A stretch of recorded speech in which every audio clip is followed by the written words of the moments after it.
Alright, go. Trying to think what other things really did well. Oh, it was also, in a way, it was not Jay Ajayi Day. That also made me good. We're live, folks. Were we live when he was talking about that? Yes. Oh, goodness.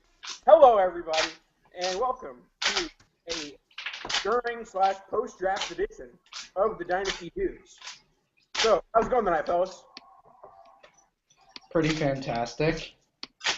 As you can see, we have our Tevin Coleman party gear out. Happy Tevin Coleman Day. Happy Brashad Perriman Day.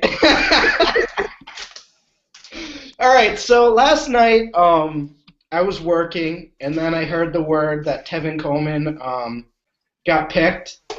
And my first thought was of Matt just sitting on his porch with, like, a shot of whiskey, with, like, a boom box, listening to some, like, passionate 80s jam. Yeah. Just like, not even over partying, just, like, moving. Oh, not over. Right. Mellow. Yeah, you were just a sipping liquor. Yeah. It was a sipping drink. Sure. Yeah. You were just in the moment, just cigar. Yes. Just acting like you've been there before. This is what I expected. I still want to enjoy the moment. This is what I thought was going to happen all along. Never a doubt, but at the same time, need to enjoy this. Yes. All right, so first, we're going to start off the show before we get into the rookies. Matt, you have a site called Roto Underworld, player profiler. Yes. You want to talk about how that got started and just how awesome it is? Well, how it got started was I really wanted a way to look up players when sort of on the fly. It was frustrating to me to have a spreadsheet at home, but then be on the road, be in a car, always in all these leagues, and being on the clock. And I hate being that guy that's waiting to draft, especially in a slow draft. I mean, oh my God! Like, wait, no, hold on. So I'm always I'm anxious to pick, and I'm like, but I can't just pull my car over and pull out a spreadsheet with 700 columns in it. Like, what am I going to do? So I decided to build this site basically for myself to make it easier for me to look up players and feel comfortable about who I was drafting, because I almost always, whether it was a waiver wire pickup or in a draft room, always feel like I was between two players. And a lot of times it was difficult to make a decision, and I wanted to pinpoint all the different data points that I like to look at before making a decision, and then put them on one screen that was mobile optimized so that I really could. And it's now I've been doing it. There's been multiple occasions, real life situations where I've said, honey, we're just going to pull the car over for a second. I look up the player on playerprofiler.com, and I'm like, oh, yeah, no brainer. I got to go with this guy. Boom, we're back on the road, and I feel confident. It's just about peace of mind. Yeah, I probably was going to draft that guy anyway, but having a series of data points that are just basically a distilled profile of that player down to just the metrics that I think help predict performance, that's all it shows. Instead of having to go visit 3 other sites, go to Pro Football Reference, go to Pro Football Focus, and go to ESPN and try to cobble together all this information. It takes 10 minutes. Try to collect all the information that matters, cancel out all the noise, and then distill it down to one player page that's actually really easily accessible on your phone. That was my goal. That's the story behind it. It's now in use. People are using it a lot, and it's pretty fun. It's been a cool year of a sort of project that's kind of taken a life of its own. And that's sort of where we're at now in the fantasy world, where 10 years ago, like, you could get away with not necessarily doing your homework and just sort of like looking at the ESPN page. But now it's like everyone does so much research that now it's sort of like, how can I find this information quickly? And just like he was talking about, if you go there, boom, right away. Right. Yeah, it's for the millennial generation for sure. Yeah, definitely. All right, so let's get into some of the rookie talk, talking about these landing spots. The first round kind of got off to a rocky start as far as landing spots. What were you guys' thoughts on Cooper to the Raiders, White to Chicago, and then Gurley to the Rams? Just start off with any of those three, I guess. Oh, fine. Go ahead. Oh, you want me to go? All right. So yeah, Amari Cooper to the Raiders. I like Derek Carr. I'm like one of the only. It was funny with Derek Carr.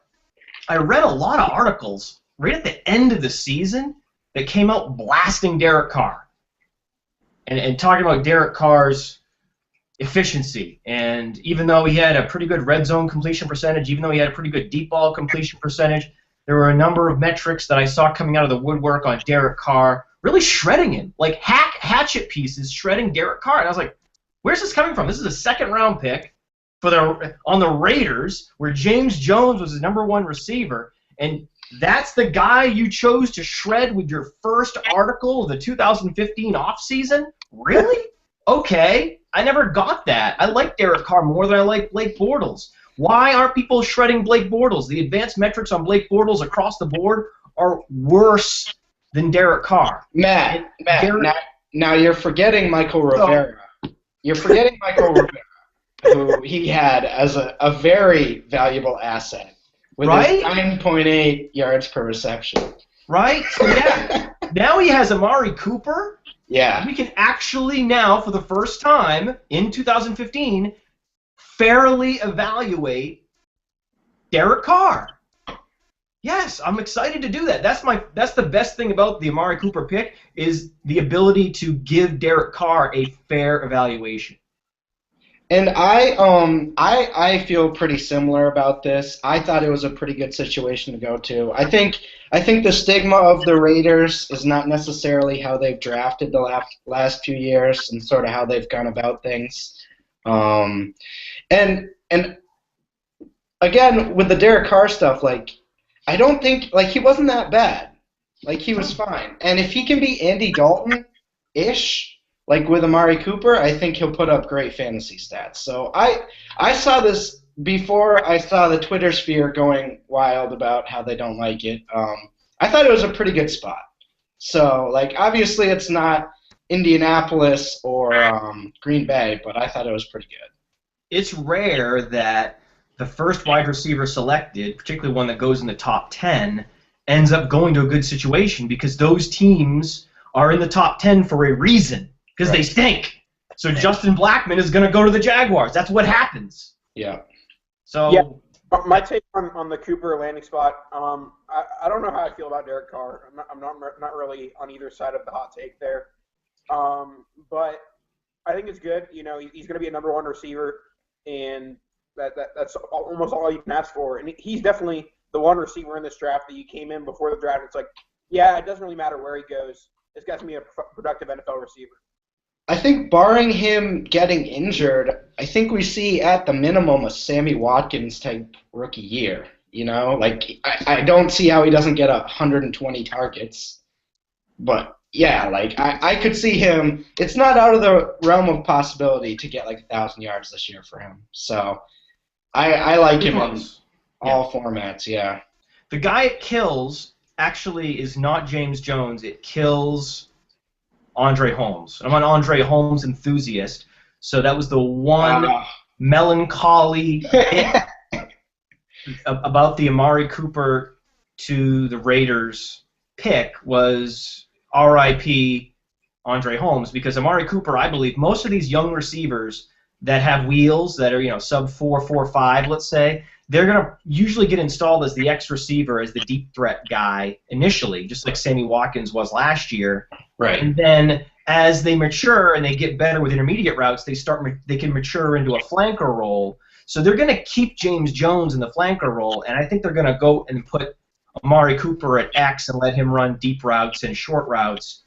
And that was the route tree that Andre Holmes ran last year. And so that means Andre Holmes isn't going to have a home. What about the What about the ghost of Mike Crabtree?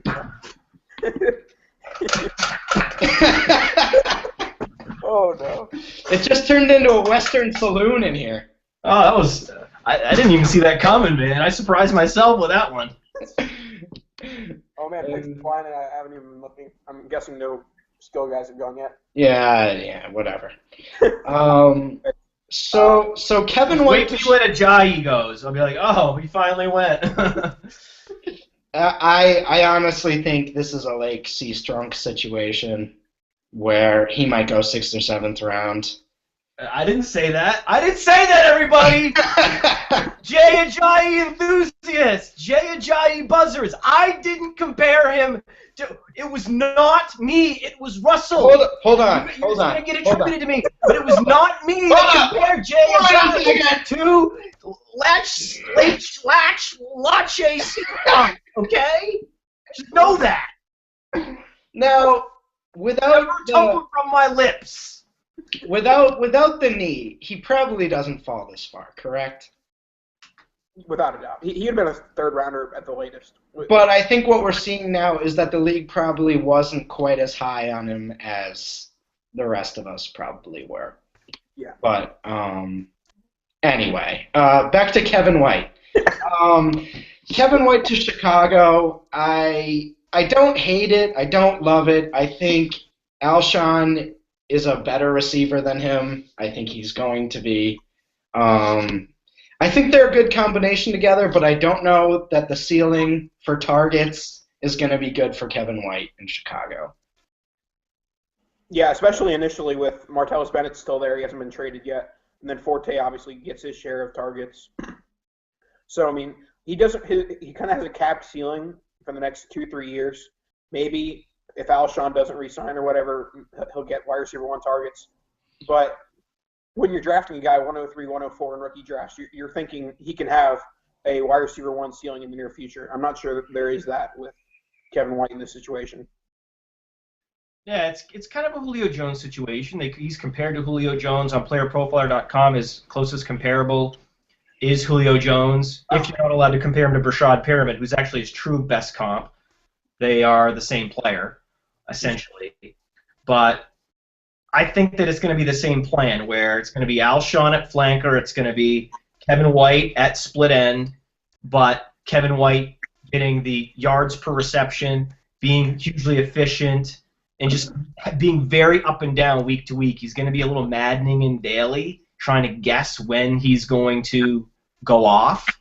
But the nice thing with Alshon is by moving to flanker, he'll be much more consistent every week. So Right. Alshon is a nice play in daily because he'll have really consistent targets, run a more intermediate route tree, and so I'm a huge Alshon fan, and I actually don't see this affecting him as much as maybe some people might. I'm still really bullish on Alshon. Yeah, no, I don't really see this affecting him. And I guess they made Marshall and Alshon work at the same time, so I could see White doing well. But I mean, I think Alshon's a top 8 to 10 receiver in the league, so it's no shot at Kevin White that I'm saying Alshon's better. Right. So yeah, Kevin White's reception count won't be that high, but he could put up a monster yards per reception number, and that could allow him to get up, close to 800 yards ish, probably as a rookie. Yeah. So on Thursday night, I set fire to my 2 Trey Mason MFL 10 shares. Just took out the lighter. Yeah. That's $10 out the window. So what do we think of Gurley in St. Louis? Well, Trey Mason's going to play and be the starter for the first month, so that's not the worst thing in the world for a redraft roster. In Dynasty, it's particularly devastating. I mean, in Dynasty, he was expensive, and man, it's over. It's over. So that's just, wow. I feel really bad. I didn't actually get him in Dynasty. I was one of those guys that was probably the one that you had to outbid to get him. So I don't actually own him in any Dynasty leagues, thank God. But it's just sad, man.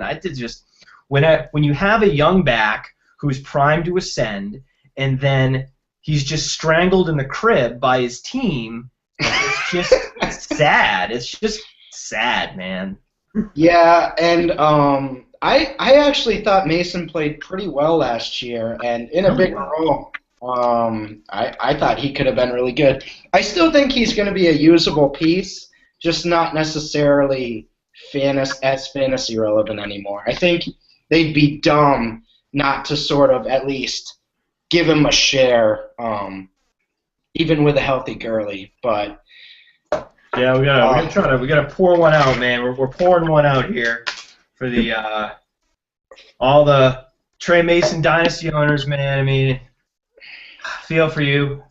And what about call me? I'll give you my phone number on Twitter. You can call me if you just want to get it out. Just want to cry. Yeah, it's okay. You'll feel better after you do it. Just I'm here for you guys. I really am. What about the Zach Stacy owners, man? We were holding strong. Well. Not the same reaction. The Cowboys. I watched Zach Stacy play in 2013, and I saw the length of time it took for him to get from getting the handoff to getting to the line of scrimmage. Yeah. And I said, yeah, that's not a guy I want to own. I get that people were really, really fascinated with him in 2013, but that was just one of those things where I watched him and I just couldn't get excited. That was it. Yeah, no, he definitely screamed going to draft another running back more than Mason did, but they even still drafted another one because that's what Jeff Fisher does to finish 7-9, 8-8 every year. If but to Gurley for a second, I think injuries are going to tell the tale of his career. I think if he's on the field, he's going to be great, but we have to see him do it first. So I don't think situation was really relevant to his career, but we'll find out. What was the name of the Wisconsin? They drafted the Wisconsin guard, right? Havenstein, right? Oh my goodness, that guy! Wow, that was the one time that I really perked up in my chair while I was watching the draft coverage last night, watching the Haverstein highlight tape. My God, he's an animal. He was actually an animal, uncaged, and the beauty of it was a double highlight reel. So you get the Haverstein pancake. Not even a pancake, more of just like a sumo superplex grizzly bear takedown, and then whoosh goes Melvin Gordon. Yeah. It was like a double. It was like watching something on the Serengeti where you had the gazelle flying, like jumping over the lion, who's got the wildebeest, with the crocodile. That's what those Haverstein highlights reminded me of. It was. I was like, whoa, I gotta watch this. I'm turning the volume up on this. Yeah, I mean it just wasn't fair for most, especially in the Big Ten. That offense was just not fair this year. It was just that all year. It was just, Melvin, another 70-yard run. Okay. All right, and then three more times throughout the game. Yeah, you mentioned Melvin. I actually really like that landing spot for him. I think that San Diego's going to run the ball plenty, and he's definitely going to have the better rookie year than Gurley is. Oh, you should have seen the slander on the Chargers Twitter after they picked Gordon. It was unbelievable. What? Oh, some guy saying he lived through the Ron Dane years. Saying just it was just everything you could imagine, and I was just like, all right, I got to get out of here. Oh wow, that's painful. Yeah, running backs are commodities; they're interchangeable. You can put anyone back there, and they'll get 1,000 yards. It hurt me, but I love the pick. I think he's going to be awesome there. I don't think the rest of their offense is that great, but I think if you add him in there, they're going to have to focus on the run. So I think that's good for Keenan Allen. I think that's good for Rivers. I think that's good for everybody involved. Yeah, that's the tide that's lifting all boats, Melvin Gordon. What's interesting about the Chargers is last year, in the first part of the year, when they were really struggling, and their running game was producing less than 50 yards a game, because remember, Brandon Oliver became the starter based on what he was able to do with screen passes. But actually, when they were handing the ball off, all the running backs were just getting hit in the backfield. As the year went on, their offensive line improved. And by the end of the year on playerprofiler.com, we have an offensive line ranking, and they finished in the middle of the pack by the end of the year. So there was really an improvement of the offensive line, and we'll see if what they draft in terms of offensive linemen. That's going to be huge for Gordon, because I think Gordon can get it done regardless of the offensive line, but yeah, just a little more offense, a little more room to run. He has that explosion to get the most out of a crease if they can open them up on a regular basis. What do you think of it, Nathan? Who, Melvin? Yeah. Yeah, no. Like I said, I like the move a lot. I mean, NFL move, running back, replaceable, yada yada. But for fantasy, I think that anyone who is worrying about like Melvin, like somehow dropping out of the top 6 in rookie drafts, that's not going to happen. He's pretty much a lock for the top 4. Yeah. So what was the worry with Gordon was that he could go to somewhere like Detroit and have to work his way into a starting role, but now that he's on basically, other than Dallas, there was no depth chart was as wide open as San Diego, right? Yeah, pretty much. Yeah. I think that's one of the best spots he could have gone to. And they traded up to get him, and they gave up significant pieces to move up 2 spots. So they really wanted him. So I think that's good for future opportunity as well. Right. Okay, so and then one guy went to a bit of a murky situation as far as a lot of receivers in one place. Devontae Parker to Miami. Can Ryan Tannehill support 3 fantasy options, or what's the deal here? That's my answer. Yes, he can. I think that this isn't as bad for Jarvis Landry as I saw some initial reactions that Jarvis Landry is going to be really hurt by this. I don't think he is. They're very different players. I think that Devontae Parker is like Kevin White, and he's like Rashad Perriman, and he's like Amari Cooper. The guys, the wide receivers at the top of this draft class are really great because they're so versatile. They can play both X and Z. So it just depends on what the need is. In Miami, they really need a true Z because Landry is a slot receiver. That's what he is. That's what he profiles as. That's where I think he can be most successful. And they already have an X receiver who can be that stretch X player, that Kenny Stills stretch the field guy. So it was a perfect landing spot for him in particular to take advantage of his skill set. And also, I think that if anybody's going to be hurt by it, it's going to be Stills, because what's going to happen is, I think, in 2 receiver sets, it's going to push Stills off the field. A guy that's so versatile like that can play X in 2 receiver sets, then he can move to flanker in 3 receiver sets, and Landry kicks into the slot. And that's going to mean a lot less snaps for Kenny Stills. Kenny Stills is a one-dimensional player anyway. It's not like anyone had a lot invested in Kenny Stills regardless. So I don't think anyone in fantasy is that broken up about That's a good point. The Parker going to Miami. It's good for Parker. It's also good for Tannehill owners that now Tannehill has, I think, the weaponry that you would hope that your dynasty quarterback has. In terms of a real football sense, I love it for Miami. I think that's, like you said, perfect. That's exactly what they needed, and they went out and got their guy. So that's perfect. Stills is the one. Landry, it doesn't matter at all. Like we said, totally different parts of the field. But I'm just not sure, how many yards is Tannehill going to throw for? I don't know. He'll definitely be more efficient on his passes. I think this will improve the offense in general. I just don't know how high his ceiling is. So we don't know. He's growing every year. He's continuing to improve every year. The question is it going to be an incremental improvement that's in line with the previous incremental improvements, or will he take a leap in his second year with Laser? I mean, it's a possibility. Right. It is. And when you go from Mike Wallace to Devontae Parker, that's definitely an improvement at that position, at least. Yeah, the versatility in three receiver sets, when asked to do more intermediate route running, Parker's definitely better than Wallace. Right. Yeah, I definitely think the guy that's hurt most here is Stills. His hype train did kind of start.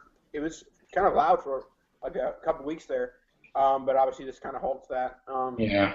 I think that he can, be a fantasy wide receiver 4 or whatever. But Nathan, did you just say that there was a loud Kenny Stills hype train out there? I do not remember hearing this engine go by. It was choo-choo-chewing through the night, and then it got stuck somewhere. I never heard it. I never heard the bells. I never heard the horn. I never saw the gate come down. I never saw it. The ghost It was just a hype train. It was a white light just passing by. There was no sounds. You can ask me McDowell for his little ADP chart. I think it rose a little bit. Yeah, people got pretty hyped about his efficiency with Breeze. But everybody's with Breeze. Yeah. All right. So who was next after that? Aguilar. Oh yeah. What do you think, Matt? He's just Macklin 2.0. It's great. Yeah. It's perfect. It's a good fit. It's interesting because I don't know exactly what's going to happen. They played Aguilar a lot out of the slot at USC, and coming in, he's been referred to as a slot receiver. I don't see that at all. I see him as a perfect flanker, Macklin prototype. So, but I'm always thinking ahead. I'm a big Jordan Matthews enthusiast, and I'm trying to think about how the pieces fit together and how these different talents will be implemented in the offense. And I'm not sure how it's going to work out. I don't know what's going to happen to Riley Cooper. This is one that I really don't have a good sense for how this is going to shake out. My preference, in my perfect world for Jordan Matthews is that he plays flanker, he gets 150 targets, and he just balls out every year and is a wide receiver 1 for the rest of his life.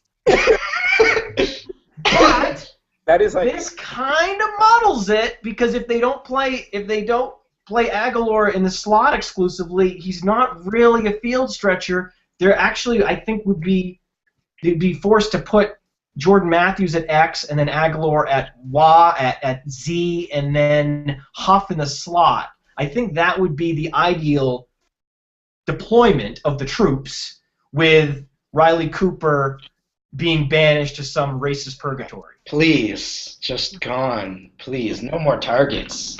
Right, 0 targets for Riley Cooper. I think Matthews is going to be fine. Yeah. I'm not worried. I think I'm not that familiar with Chip Kelly's sort of system, but isn't it based on short passes? So I don't know. I don't know. I mean, Riley Cooper basically soaked up a lot of deep targets and converted a lot of them in 2013, and I think that's what they're going to ask Jordan Matthews to do. I think they're going to ask him to go and run and be a more vertical threat, and that's going to hurt his efficiency a little bit. That's going to hurt his targets a little bit. That's my only nervousness about Jordan Matthews. Right. But because they drafted Aguilar in the middle of the first round. Right. That means he will start and he will be a target hog. It's going to happen. And so that's just I didn't like it because I'm just such a Jordan Matthews enthusiast. I just would have preferred the Eagles not use a first-round pick on a wide receiver, but it happened. So, I mean, a lot of things that I don't understand happened in the last few days.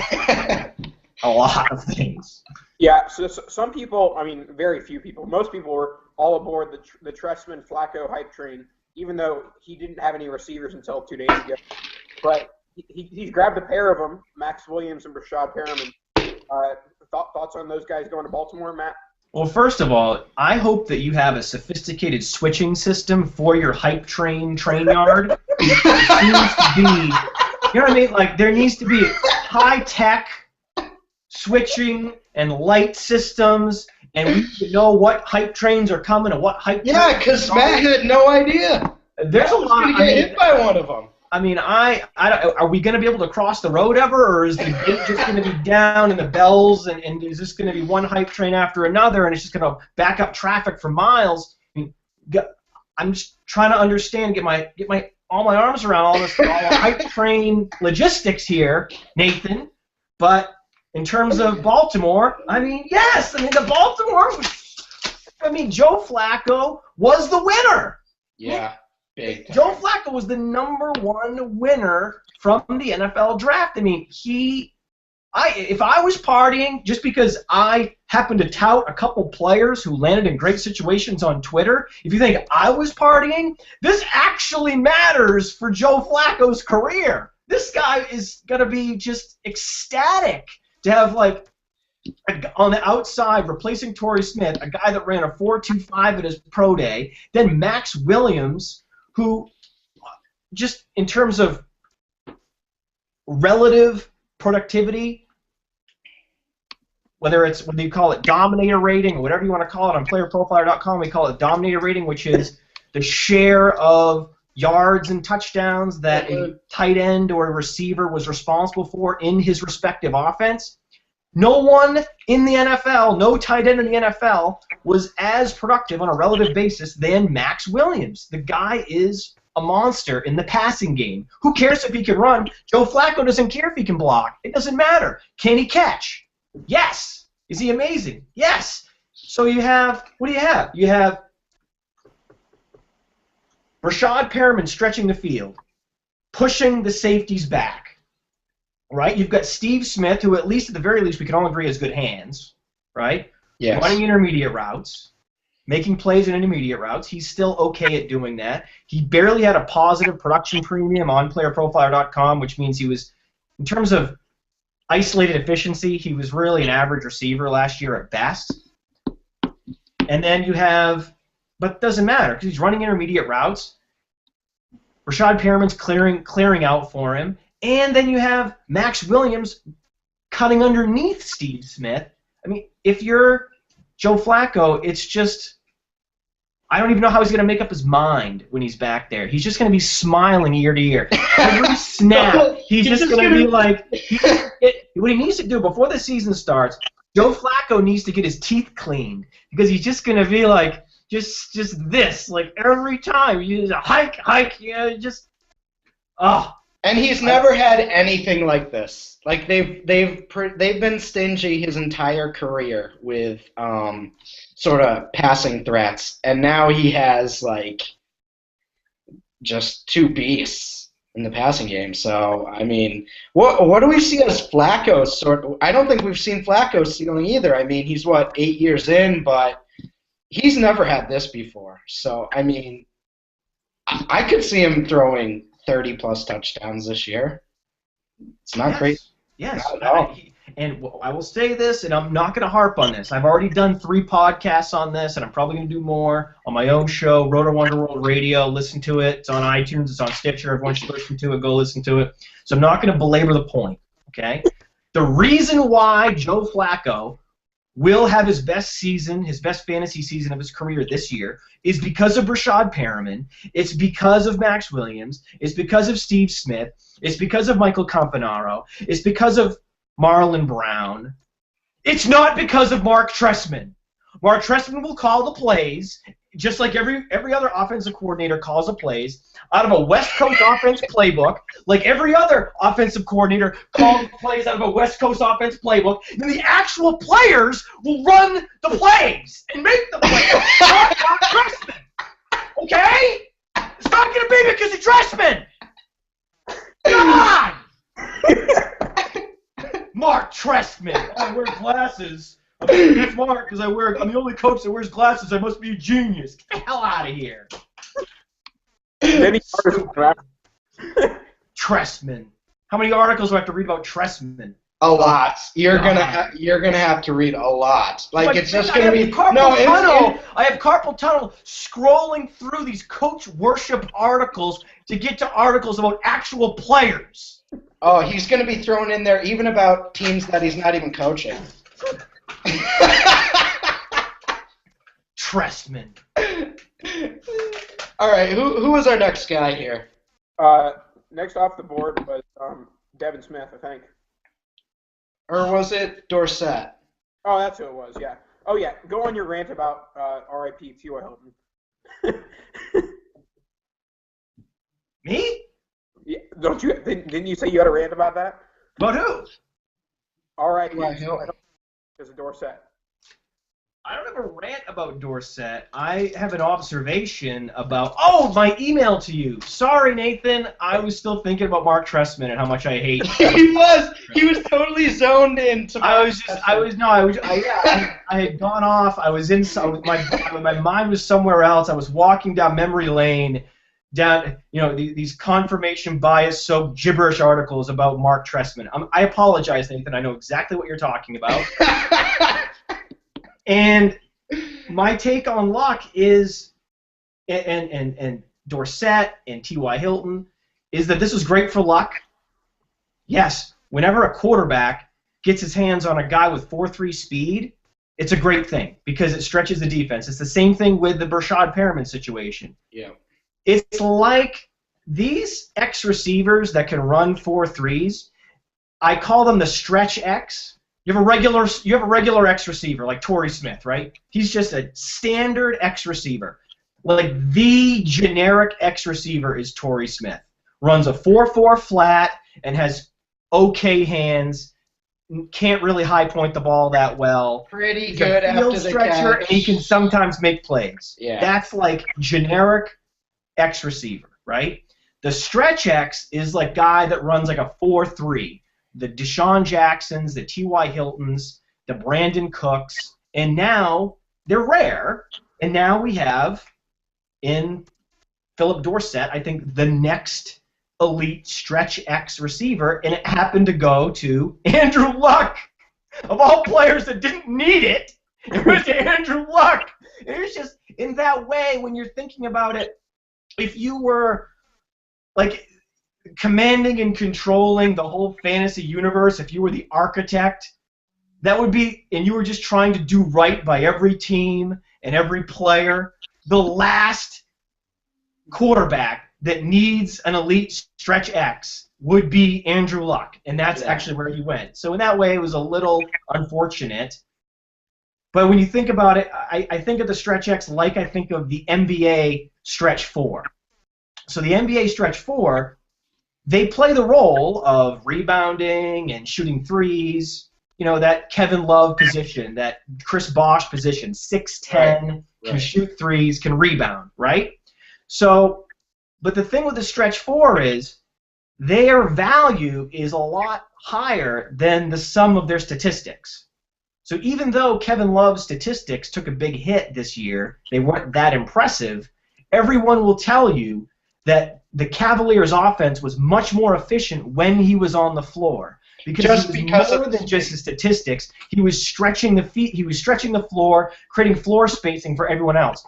That is what the stretch X does on the football field. So in that way, a guy like Philip Dorsett is going to be more valuable than the sum of his statistics, and that's why I like picking him in the first round. I thought he was a first-round caliber pick because of that fact. On the Indianapolis Colts, it becomes a problem for T.Y. Hilton because T.Y. Hilton stops really having, in the long run, oh, you're right, the narrative for where he fits best. When we've been talking about this notion of, okay, these players are drafted, what's the optimal deployment of the assets? Well, Dante Moncrief is like the flanker in waiting. He has that Andre Johnson profile. Okay, so that's fine. So if he's going to be the flanker in the long run, and Philip Dorsett's going to be the split end in the long run, then where is T.Y. Hilton? T.Y. Hilton's in the slot. Okay, that's not great. That is not great. Andre Johnson is probably going to be there for 1 or 2 years, probably 2 years. These guys like Anquan Bolden, even when they slow down, I mean, Anquan Bolden started at running a 4.7. He probably now runs a 4.9, and he can still be productive on short and intermediate routes. Incredible. So Andre Johnson is still going to be productive for a couple of years out of the flanker position and the slot position. And then so in the long run, when you start thinking about spinning this forward, it's like musical chairs, and you don't really see a long-term home in the Colts offense for T.Y. Hilton. Right, which makes you think, are they really going to re-sign him?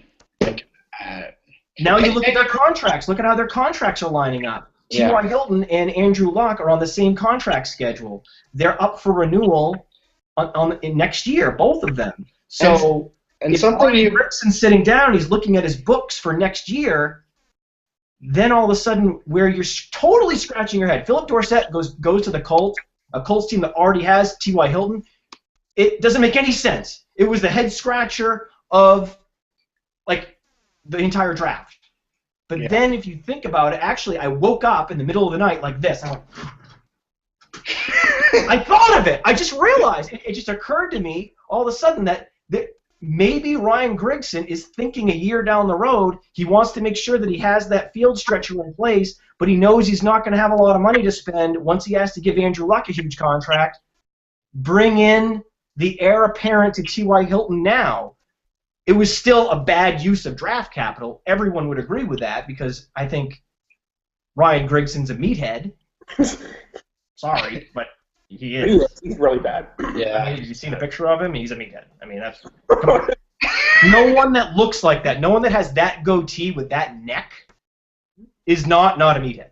So I was actually I was talking to someone yesterday about this, thinking about, well, is this guy this smart to think ahead? And is he thinking, is this guy Kasparov with a salary cap? Then I'm like, wait, it's Ryan Grigson. He just had him as the top receiver on his board. He didn't even bother looking at his own roster before drafting Philip Dorsett.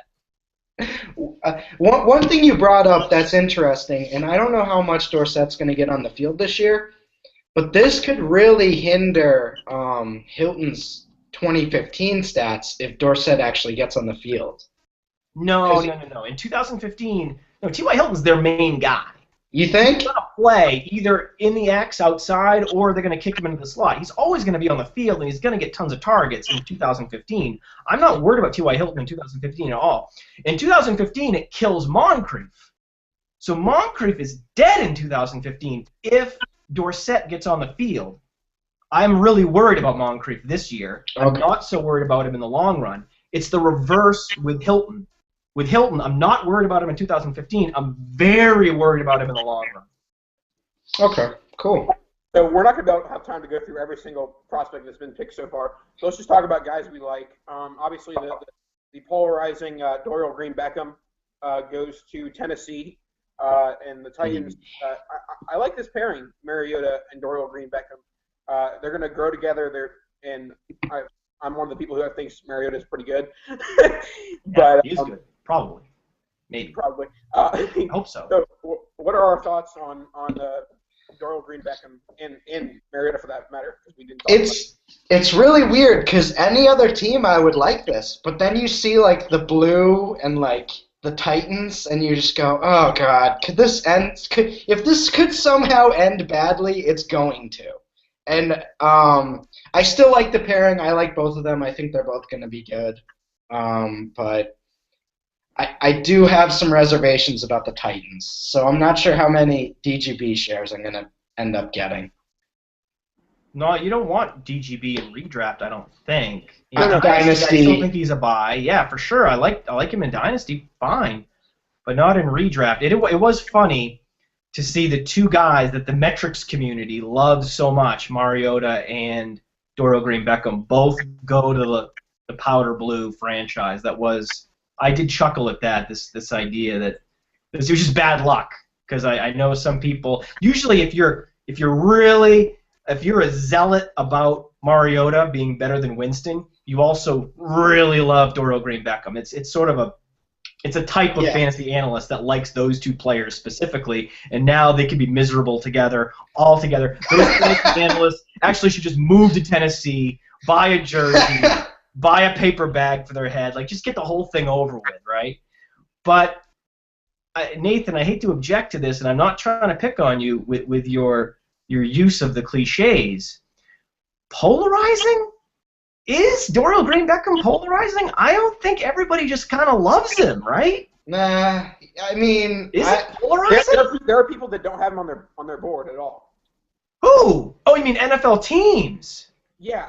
Oh, sorry, man. I thought you were talking about because I'm like in fantasy. I was talking about some analysts really love him, like they have him as their number one receiver, but you at least have him in your top 5. But I was thinking of us. This is what happens a lot, I think, with the NFL draft is that, and then some people talk past each other. Because, hey, I'm talking about NFL teams. I'm looking at it from an NFL team's perspective. I'm looking at it from a fan's sensibilities, and I'm having the conversation from a fantasy owner's sensibilities, and we're talking completely past each other. That happens a lot, actually. I'll just get my hype train and run you over. Sorry. You're gonna run. Yes, you should. I deserve to be run over by one of those hype trains. Absolutely. That was a good sound you just did. Do that again. That was a hype train. That was a hype train coming for you. Do it again. No, do that sound. It was perfect. All right. So Devin Smith, real quickly. I like the fit. Real football. I think he's a good chess piece. I do not like it for fan. That's just pretty much RIP, fantasy wise. Yeah, I won't have. I mean, yeah, I agree. It's good NFL fantasy. Not really at all. Yeah, I mean, there were some real head scratcher moves in terms of just general West Coast offense, scheme fit, draft picks. We talked about Philip Dorsett, complete head scratcher. Didn't make any sense when you already have T.Y. Hilton on the roster. Also, Devin Funchess makes no sense because he's a redundant asset with Kelvin Benjamin. They're both prototypical flankers. Neither one of them can play split end to save their life, so I don't understand that pick at all. But okay, they're going to play someone completely out of position. I think they're just to the detriment of the efficiency of whoever that player happens to be that is forced to run deep routes. You know that of the two. You know that play in Madden where they just send everyone in a straight line? Right. I think that's what they're going to do, and then Cam's just either going to run or throw it up, and that's going to be their offense. Like, that's the only way. Like, but whatever. Yeah. Anyway. I mean, the Seahawks did the same thing. They just took took a doppelganger of Paul Richardson in Tyler Lockett. I mean, it's very weird. I think that some of these teams, they just happen to have a type of receiver that they like, that their scouts are fascinated by, that they have an affinity for. Like the Steelers like that inefficient size speed freak, whether it's Martavis Bryant or Sammy Coates. Redundancy be damned, we're going to take as many of these types of guys as we can get our hands on. That's their philosophy. But I love what the Jets did. The Jets did it the right way, which is to say, hey, we have two flankers. We have guys that are great at intermediate routes. We need a field stretcher badly, and that's what Devin Smith's good at. So that was, like you said, scheme fit-wise, perfect. Yeah. But if you're a fantasy enthusiast and you wanted to draft Devin Smith for your fantasy team, that now makes absolutely no sense because he's going to have some combination of Ryan Fitzpatrick and Geno Smith as his quarterback, and that's not good. Yeah. Back to Sammy Coates for a second. When he got picked, there was like this, this is horrible for Martavis Bryant. This is horrible for Marcus Wheaton. It's like, no, it's just horrible for all the receivers that happened. Like, if Sammy Coates gets on the field, he's taking targets away from all of them. So it's not just one of those guys. Like, it's not even necessarily good for Antonio Brown. I don't think it's going to affect his targets, but like, it's just another receiver that you don't want them to draft in the top 3 rounds. You know what I mean? It's very similar to the Colts situation in that it hurts Whedon in the short run. It hurts Martavis Bryant in the long run, just like with the Colts. It's just not good for anyone. It hurts Moncrief in the short run, and it hurts T.Y. Hilton in the long run. Yeah, when you're drafting redundant assets, there's a lot of collateral damage that's created with the existing players. Right. So I just don't think that's good for any receivers on that team, is how I looked at that. Yeah, I mean, Andre Johnson's fine. He's unaffected by whoever they're going to draft in Indianapolis. Antonio Brown is unaffected by whoever they draft in Pittsburgh. But everyone else, all the auxiliary receivers, are hugely impacted. Right. And they're more negatively impacted when a redundant asset is acquired as opposed to a player that fits a skill set that's in need. Right. Nathan, what do you think of Amir Abdullah to Detroit? I like it a lot. I think that he can play the Reggie Bush role or whatever. and he was one of my favorite backs in the class. He's probably my RB3 now. I'm guessing. I mean, no offense to Tevin Coleman, but I think that he'll work really well in that offense. And obviously Stafford's going to throw it a bunch, and he'll be catching it a bunch. So it's good all around as far as that offense. And Joique Bell is, I think it was one of the 4 guys who were like, yeah, he'll probably have like 4 to 6 games where he's the lead back. And then after that, it's like, okay, he's going to be non-existent or fairly non-existent. What do you think, Matt? First of all, if you're going to put Tevin Coleman outside your top 3, at least do him the courtesy of making it Amir Abdullah and not Jay Ajayi. So I think he appreciates you doing that. I like Abdullah too. Love Abdullah. I like Duke Johnson. I like Abdullah. I like the smaller, faster, quicker running backs. That's the kind of running back I like. I've had Evan Silva on my show a couple times. He's much more of a TJ Yeldon guy, where I'm much more of a Duke Johnson guy. It's just sort of your sensibilities as that, in that way.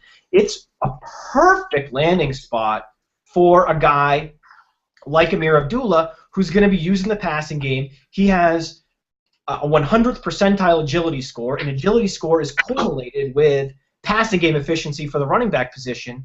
So he is the perfect guy to be the pass-catching back in that offense, a high-volume offense with Matt Stafford. It's ideal. He also, I don't think he's the type of running back we talked about, or I've heard talked about, issues that he has with fumbling, issues that he has with pass protection. I don't know. I don't usually think about those things that much or put much weight. Especially, I actually put more weight on the fumbling issue than I do on the pass pro. Regardless, he might take half a season to get ramped up. And so it's a perfect place to go where you have a guy like Joique Bell, who's not a special talent, but who's also a guy who can play every down. So it's the perfect guy to get ramped up at your own speed. You're not going to be asked to do too much too early, but I think we all know by the end of the season it's going to be the Amir Abdullah show. And then so it's a great situation for him in Dynasty. It's like the ideal place to go if you're a Dynasty owner for him. I'm not that interested in him in redraft. It depends on where he goes. I think that people are really bearish on Joique Bell. I like Joique Bell more than a lot of people. So my perception is his ADP is really going to skyrocket in redraft. So I probably won't end up owning him in redraft, but he's a guy I would love to get in Dynasty. Yeah, in Dynasty, he moved up to my RB4. I love that spot. I wasn't his biggest fan throughout the process, but, I mean, after that, there aren't many better spots other than San Diego, like, for a running back to go, and he went there, so I love it. I just don't know what's going to happen in Dallas. Is Dallas going to draft a running back? I'm just perplexed. They had... You don't like Darren McFadden, man? Okay. They're going to draft Carlos. Wait, no, hold on. That's my recurring. I had a nightmare last night that Dallas drafted Jay Ajayi, and he ran for like 2,000. Yeah, he went for 2,000 yards, and by the end of next season, I had 0 followers on Twitter because. And you're just a skeleton. You're not even a person. I am just. Yeah, just forget about me. I'm on the train tracks tied up. Yeah.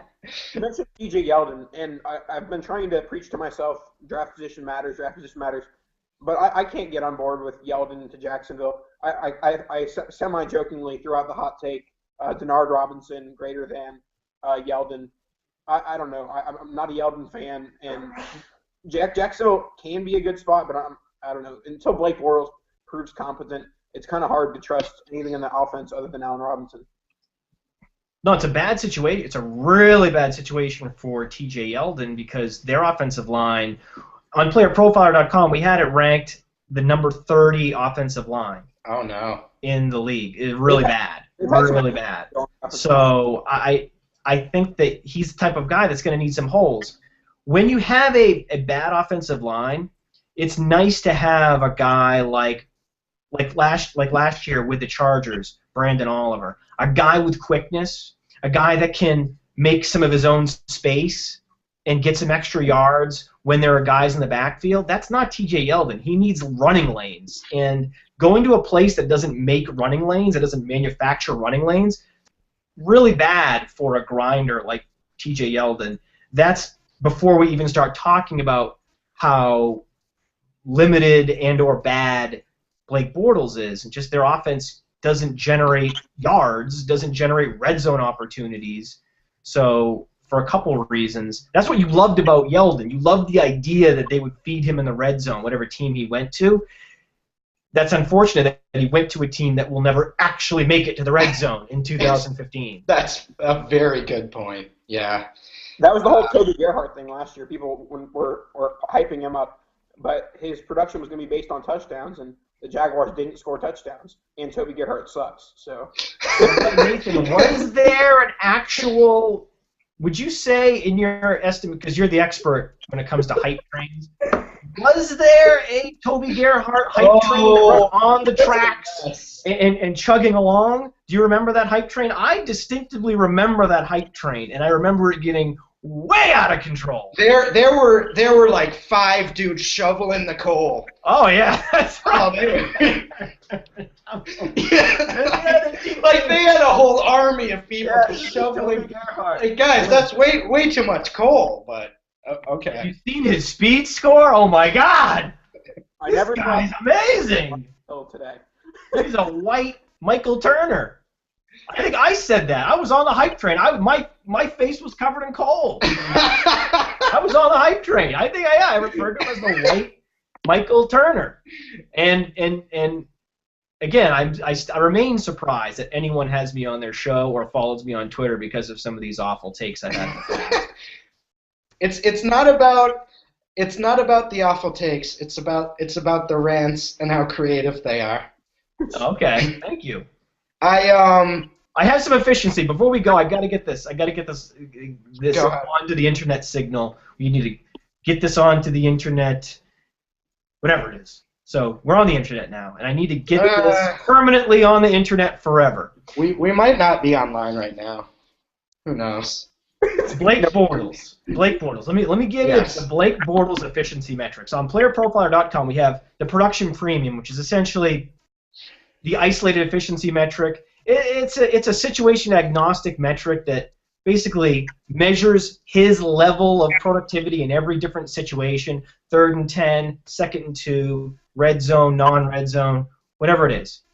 So Bortles' production premium was negative 15.7, which doesn't mean anything until you find out that that was number 36 in the league. Now, in order to be the 36th ranked quarterback, qualified 36th ranked quarterback in the NFL, you need to think about what that means and who has to be ahead of you to get all the way down to 36 in any given efficiency metric. Awful.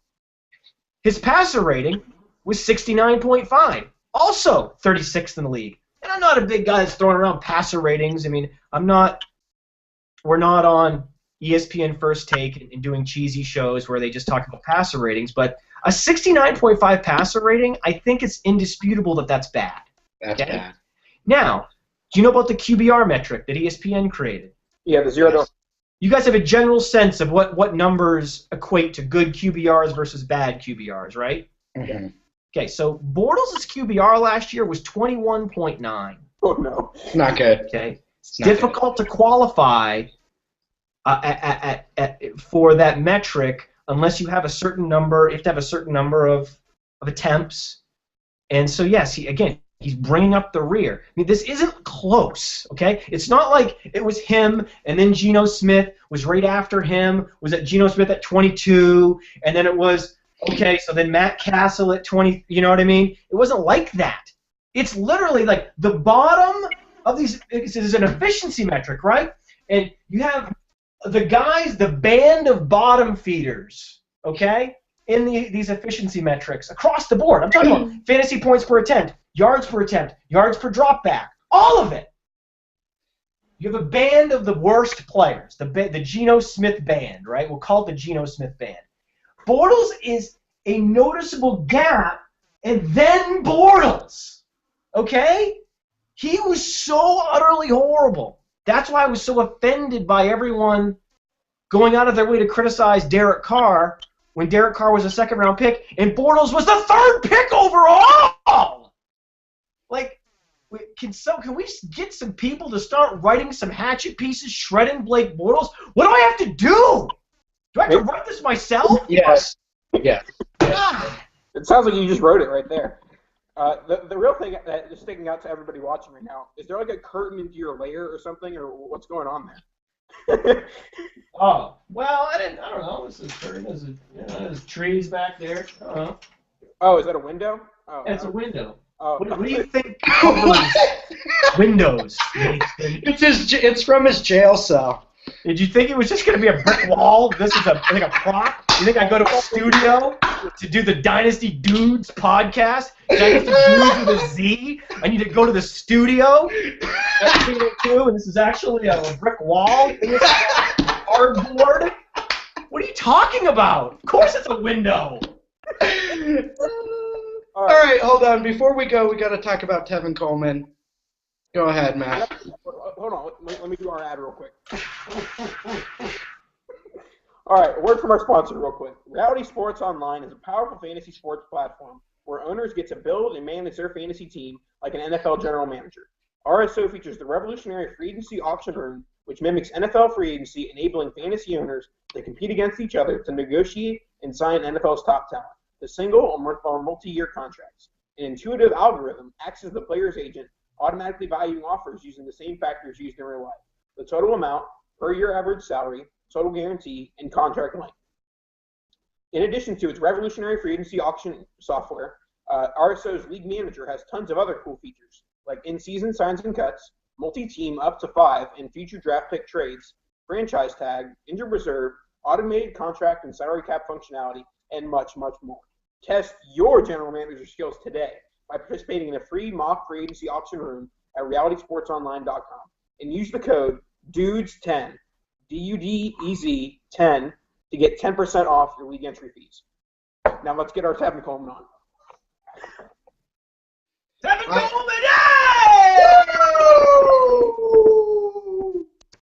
it's the anti-Jaguars landing spot. So meanwhile, while it's not even that far away, Jacksonville and Atlanta, so T.J. Yeldon can go to a top of a really tall building. Tevin Coleman can go to a top of a really tall building in Atlanta. They can look at each other, and they can wave, and Tevin Coleman can just laugh and laugh and laugh because his team's always going to be in the red zone. He's going to be getting all the carries on first and second down. Yeah. Devonta Freeman is only a passing down back. That's all he's good at. That's all he'll ever be good at. So right off the bat, in week 1, Tevin Coleman will be getting all the early down work, and he will be in numerous red zone situations. Lots of touchdowns, lots of yards, catches, the whole thing. It's just going to be a party, man. There's going to be guac, there's going to be chips, there's going to be beer. I mean, it's just everything you would want.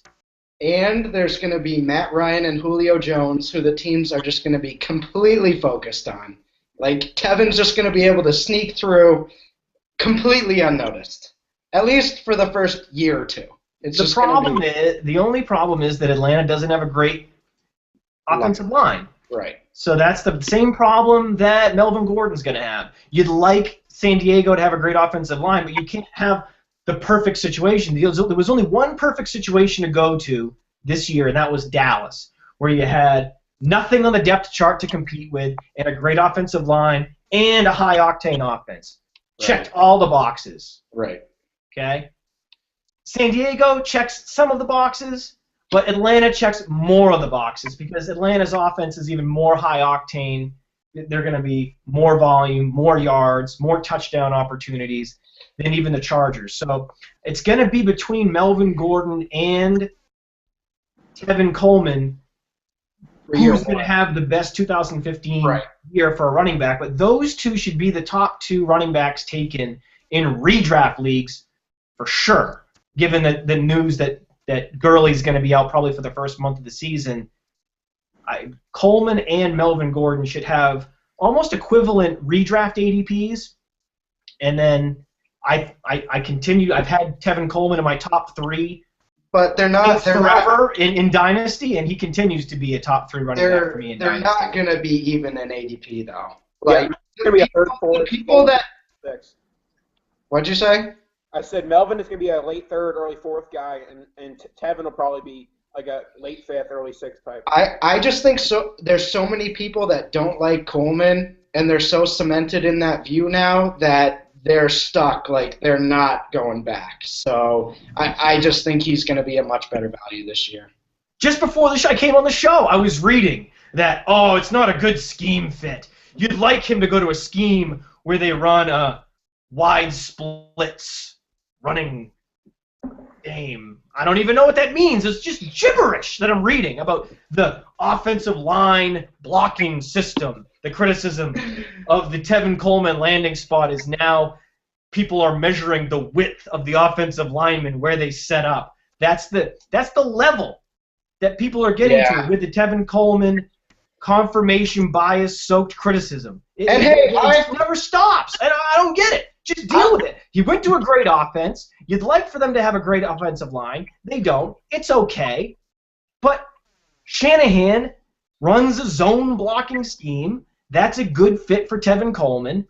I don't know if you need to get any more specific than that about the exact type of zone blocking scheme that they run. I don't know what people are talking about. It's a great fit. You want Tevin Coleman in Atlanta. Thank you. And in terms of dynasty rankings, I think by this time next year, there's a very real chance we have 4 of these rookies in the top 10 for running backs. Abdullah, Coleman, Gordon, and Gurley. I could see them all top 10 running backs, you know? Yeah, no. I think Devonta Freeman in redraft, just to finish the redraft conversation, there's still a perception that Devonta Freeman isn't awful. And I think that's also going to keep Tevin Coleman out of the top 3 rounds. But that's fine. That's fine. I think you should. What I'm saying is you should be drafting Tevin Coleman in redraft. Let people take Melvin Gordon in the 3rd round, and then you can come in and draft Tevin Coleman in the 4th round. That's what I would advocate for. That works. All right. It seems easy to me. Seems like a no-brainer. Oh, we're running kind of long. Any other hot takes we have to wrap up? Matt? Pretty much. You want more hot takes? You need more hot takes. I think he needs another. I think he more hot takes. Yeah. Oh my goodness, man. You're hype trains. You have so many. Your hype train empire. You have so many hype. You have a hype train empire with tracks going in all directions, all different types of engines. That you just need to feed the beast, the hype train beast. And I'm working hard, man. I'm trying. All right, Matt. Thanks for coming on. Let everyone know where they can find you and your site and whatnot. My site is playerprofiler.com. Go there to look up players and see how good they are. And follow the show and myself and the site on Twitter at Roto Underworld. The show is Roto Underworld Radio. It's on Blog Talk Radio, and you can just Google Roto Underworld Radio, and that'll come up. And then I'm on Twitter personally at fantasy_mansion. Very nice. All right, guys. Thanks for tuning in today. This was definitely one of our more fun ones.